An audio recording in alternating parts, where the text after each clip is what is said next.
Dhaka medical college হাসপাতালের আইসিইউতে চিকিৎসাধীন ডক্টর নাসির ইসলামকে দেখতে গেছেন বিরোধী দলীয় নেতা ডক্টর শফিকুর রহমান। 19 মে রাত 9টা 55 তিনি ঢাকা মেডিকেল কলেজ হাসপাতালে যান বলে জানা গেছে। হাসপাতালে গিয়ে তিনি ডক্টর নাসির ইসলামের চিকিৎসার সর্বশেষ অবস্থা সম্পর্কে কর্তব্যরত চিকিৎসকের কাছে খোঁজখবর নেন। এ সময় তিনি প্রয়োজনীয় দিক নির্দেশনা দেন এবং রোগীর দ্রুত সুস্থতা কামনা করে দোয়া করেন। এ সময় তার সঙ্গে উপস্থিত ছিলেন এনডিএফ এর নেতা ডক্টর এস.এম. খালেদুজ্জামান। উল্লেখ্য, গত শুক্রবার রাতে হৃদরোগে আক্রান্ত হয়ে শরীয়তপুর সদর হাসপাতালে চিকিৎসা নিতে যান লাল মিয়া কাজী নামে এক রোগী।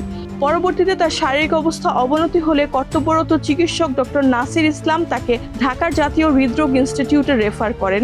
তবে ঢাকায় নেওয়ার আগেই রোগীর মৃত্যু হয়। এবার চিকিৎসকের গাফিলতির অভিযোগ তুলে নিহত স্বজন ও বহিরাগতদের হামলায় ডক্টর নাসির ইসলাম গুরুতর আহত হন বলে অভিযোগ পাওয়া যায়। পরবর্তীতে শনিবার দুপুরে গুরুতর অবস্থায় তাকে এয়ার অ্যাম্বুলেন্সে করে ঢাকা মেডিকেল কলেজ হাসপাতালে আনা হয়। বর্তমানে তিনি আইসিইউতে চিকিৎসাধীন রয়েছেন। এ বিষয়ে হাসপাতাল প্রাঙ্গণের এক সংক্ষিপ্ত প্রেস ব্রিফিংয়ে আমির জামাত বলেন, চিকিৎসকদের যদি নিরাপত্তা না থাকে তাহলে তারা কিভাবে চিকিৎসা সেবা প্রদান করবে? এতে করে দেশের চিকিৎসা ব্যবস্থা ভেঙে পড়বে।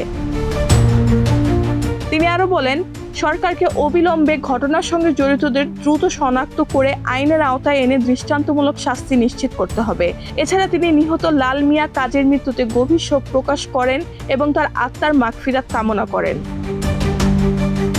রেহানা বেগম, প্রজন্ম 24।